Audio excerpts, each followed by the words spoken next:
गुरु प्यारी सात संगत जी, आज की कहानी पुर्तगाल में रह रहे एक सत्संगी लड़के की है जो कि उन्होंने संगत से साझा की है। वह मैं आपसे साझा करने जा रहा हूँ और उनका अपनी इस कहानी को संगत से साझा करने का केवल यही मकसद है कि उनके साथ जो हुआ है उससे हमें प्रेरणा मिल सके, ताकि जो गलती उन्होंने की है वह और कोई गुरु का प्यारा सत्संगी ना करे। तो इसी उद्देश्य से उन्होंने अपनी ये कहानी साझा की है जो कि आज आपसे साझा करने जा रहा हूँ। तो उनकी इस कहानी को पूरा सुनने की कृपालता करें जी, ताकि हमें भी इस कहानी से सीख मिल सके, हमें भी वह प्रेरणा मिल सके। सत्संग जी, शुरुआत में आप जी ने कहा है कि मैं अपनी 10वीं कक्षा की पढ़ाई पूरी करके विदेश चला गया था, क्योंकि वहाँ पर मेरे कोई रिश्तेदार थे जिन्होंने मेरा विदेश का काम बनवा दिया था और मैं उनके पास पुर्तगाल चला गया था।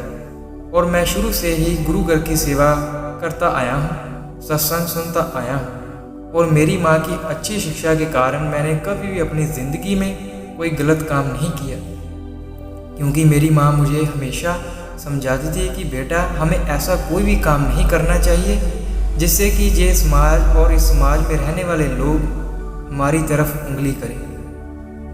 और तब तो ऐसा गलत काम बिल्कुल भी नहीं करना चाहिए जब हमें एक पूरे गुरु की शरण मिली हो, एक सच्चे सतगुरु से नाम की बख्शिश हुई हो, तब तो हमें बिल्कुल भी ऐसा कोई भी गलत काम नहीं करना चाहिए जिससे कि ये समाज हमारी तरफ उंगली उठाए।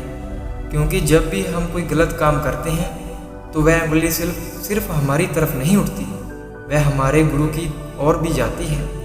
और लोग यही कहते हैं कि क्या तुम अपने गुरु से यही सीखते हो, क्या तुमने सत्संग में यही सीखा है।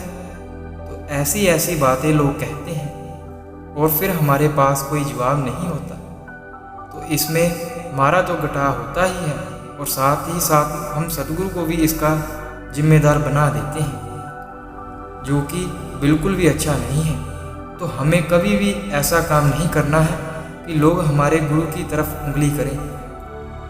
तो मेरी माँ मुझे हमेशा से ही रूहानियत से जोड़ती आई है और मेरी माँ की कमाई भी बहुत है। मुझे याद है कि जब मैं स्कूल जाता था और जब स्कूल से घर आता था तो मेरी माँ भजन सिमरन पर बैठी होती थी, तो मैं अपनी माँ को कुछ नहीं कहता था। जो भी खाना होता था खुद जाकर सब कुछ कर लेता था, लेकिन अपनी माँ को मैंने कभी परेशान नहीं किया। उनकी भजन बंदगी में मैं कभी रुकावट नहीं बना, वह केवल इसलिए क्योंकि मेरी माँ की शिक्षा ही मुझे यहाँ तक ले आई है। और फिर उसके बाद मैं विदेश चला गया और जब मैंने विदेश जाना था तो उससे पहले मेरी माँ ने बहुत कुछ मुझे समझाया कि बेटा, वहाँ पर रहकर उस माहौल में हमें गंदा नहीं होना, हमें तो समाज में ऐसे रहना है जैसे एक मुर्गा भी पानी में रहती है और फिर सूखे पंखों के साथ उड़ जाती है। ऐसे हमें इस समाज में रहना है जैसे एक कमल कीचड़ में खिला होता है लेकिन कीचड़ में गंदा नहीं होता। तो हमें इस समाज में रहते हुए किसी तरह की गंदगी से हमें गंदा नहीं होना, हमें तो मालिक की भजन बंदगी करते हुए सभी कार्य करने हैं। अगर हम भजन बंदगी करते हैं तो हमें चाहे कहीं भी रहें तो मालिक हमारे साथ होता है। तो आप कहते हैं, ऐसे ही मेरी माँ ने मुझे बहुत समझाया और फिर मैं विदेश चला गया। लेकिन वहाँ जाकर मैं मन के पीछे लगकर वहाँ के माहौल में पढ़ना शुरू हो गया था और मेरी माँ मुझे रोज़ फ़ोन किया करती थी, मेरा हाल चाल पूछा करती थी और मुझे पूछती थी कि भजन सिमरन पर बैठता है या नहीं।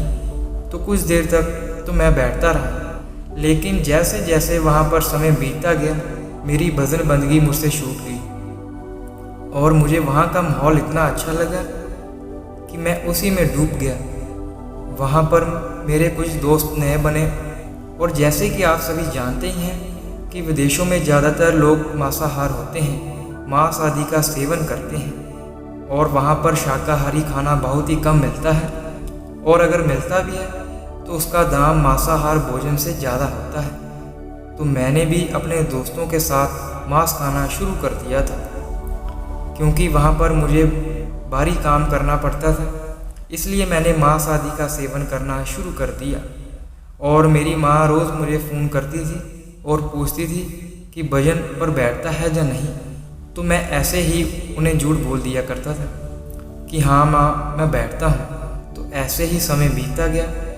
तो वहाँ पर जिस कंपनी में मैं काम किया करता था, वहाँ पर मशीन में खराबी होने के कारण एक बहुत बड़ा ब्लास्ट हुआ और उस ब्लास्ट में हम 3 लोग घायल हुए, जिसमें मैं सबसे आगे था। क्योंकि मेरी ड्यूटी उस मशीन के पास ही होती थी, तो उस ब्लास्ट में मैं पूरा जल गया था। मैंने अपनी आंखों से देखा है कि जब वह ब्लास्ट हुआ तब मेरे दोनों हाथों से मांस पिघल कर नीचे गिर रहा था। मेरी दोनों बाजुओं से मेरा मांस पिघल कर नीचे गिर रहा था और मैं बहुत तकलीफ़ में था। तो मुझे जल्द से जल्द हॉस्पिटल ले जाया गया और वहाँ पर मैं कुछ दिन तक रहा। और हॉस्पिटल में बैठे बैठे मुझे इस बात का एहसास हुआ कि जब मुझे नाम की बख्शिश होनी थी, जब मैं नामदान के लिए पेश हुआ था, तो मुझसे उन्होंने यही सवाल किया था कि मांस और शराब आदि का सेवन तो नहीं करते। तो मैंने उन्हें कहा था कि नहीं। तो उन्होंने मुझसे कहा था कि करना भी मत। तो उसके बाद उन्होंने मुझे नाम की पर्ची दे दी थी। तो मुझे ये बात याद कर बहुत रोना आया कि मैंने अपने सतगुरु की बात नहीं मानी और आज मेरे साथ जो हुआ है वह बिल्कुल ठीक हुआ है। मुझे किसी बात का दुख नहीं है, क्योंकि मैंने अपने गुरु के हुक्म की उल्लंघना की है और जितना भी मांस मैंने खाया है शायद वो ही जलकर नीचे गिरा है। तो मैं बहुत रोया और जो मेरे साथ वाले थे उनके तो ज़्यादा चोट नहीं आई, उन्हें थोड़ी सी चोट लगी, लेकिन इसमें ज़्यादा नुकसान मेरा ही हुआ। लेकिन मुझे इसका कोई गम नहीं था।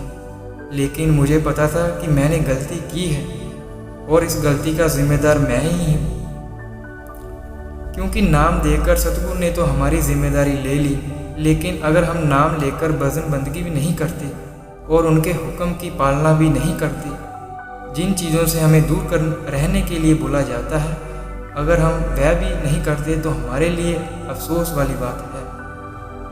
और मेरी माँ कहती थी कि बेटा, हजूर फरमाते थे कि भजन सिमरन भले कम ही करो, लेकिन जिन चीज़ों से दूर रहने के लिए बोला जाता है उनसे दूर रहो, क्योंकि वह चीज़ें तो परमार्थ की जड़ ही काट देती है। तो मेरे साथ जो भी हुआ मैंने अपनी माँ को सब कुछ बता दिया था कि मैंने जहाँ पर क्या क्या किया, और जो मेरे साथ हुआ मैंने सब अपनी माँ को बता दिया। और उसके बाद मेरी माँ ने मुझे यही कहा कि बेटा, अब जो हो गया उसको हम बदल नहीं सकते, लेकिन अपनी इस गलती को सुधार जरूर सकते हैं। तो तुम आज मुझसे ये वादा कर कि आज से तुम कभी भी ऐसा कोई गलत काम नहीं करेगा और सतगुरु के हुक्म में रहकर भजन बंदगी करेगा और मेरा कहना मानेगा। तो मैंने अपनी माँ से ये वादा किया कि मैं आज से आपकी हर बात मानूंगा और सतगुरु के हुक्म में रहकर रोज़ाना भजन सिमरन को समय दूंगा और ऐसा कोई भी काम नहीं करूंगा जिससे सतगुरु को दुख लगे और आपको भी तकलीफ़ हो।